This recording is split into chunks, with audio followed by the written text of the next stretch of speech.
I've never done a book haul on here before, which is a real shame because, as we all know, nothing makes the world go round quite like materialism. That was a joke, but I still would like to share with you all the books I acquired this November and the first week of December. Hidden Sea by Gregory Maguire. I read Confessions of an Ugly Stepsister by Gregory Maguire earlier this year, and I enjoyed it. That was a Cinderella retelling, and I believe this is a retelling of The Nutcracker. It seems like something I would enjoy, and I'm also a big fan of the cover, even if it is a little beaten up. Valley of the Dolls by Jacqueline Suzanne. And I now realize that I put the dust jacket on upside down.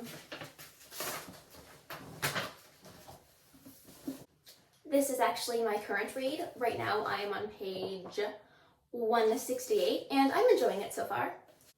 It follows three young women living in New York in the 1940s. Anne, Jennifer, and my personal favorite, Neely. Don't ask me which is which, I really couldn't tell you. I know movie tie-in covers get sort of a bad rap, but I'm actually really fond of this one. Metamorphosis by Franz Kafka. I've never read anything by Kafka before, but I have seen the Metamorphosis short film done by Peter Capaldi, and that was something else. And 'tis love and love alone that can repay. Anyway, I got it used for $2, and I really look forward to reading it because I've heard such great things. Next is Daydreams for Night by John Southworth. This is a spooky little book of short stories filled with these beautiful illustrations.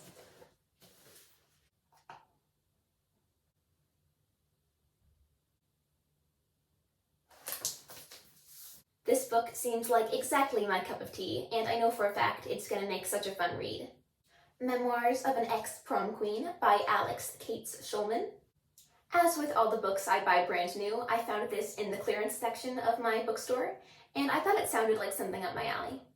Alright, my camera just died in the middle of filming, so it's a couple hours later now, and I'm slightly more frazzled than I was before, but I'll just pick up where I left off. Memoirs of an Ex-Prom Queen. This was on clearance, and I thought it looked interesting, so I decided to pick it up. I believe it's just about the life of this woman in the 50s and 60s. Next up is Elevation by Stephen King. I'm not a massive King fan, but I have been meaning to get more into his work for quite a while now. The only book of his I've actually read cover to cover was Carrie, and that was almost 2 years ago now. I don't really know what Elevation is about, but I do know that it was on sale for less than $3 brand new, and even I cannot pass up a deal like that. I'll probably save it for a road trip or a plane ride or something like that. It seems like a good length to be a travel read. Rebecca by Daphne du Maurier. I've heard nothing but fantastic things about Rebecca, and I've been wanting to read it for forever now, so I'm stoked to finally own a copy. The Folk of the Air by Peter S. Beagle. I read The Last Unicorn by Peter S. Beagle a few months ago, and I thought that book was great, so I figured I would pick this one up and give it a try as well. I mean, from what I've gathered, it seems interesting. The House on Mango Street by Sandra Cisneros. I actually read this back in August, and I liked it enough to buy a copy for myself.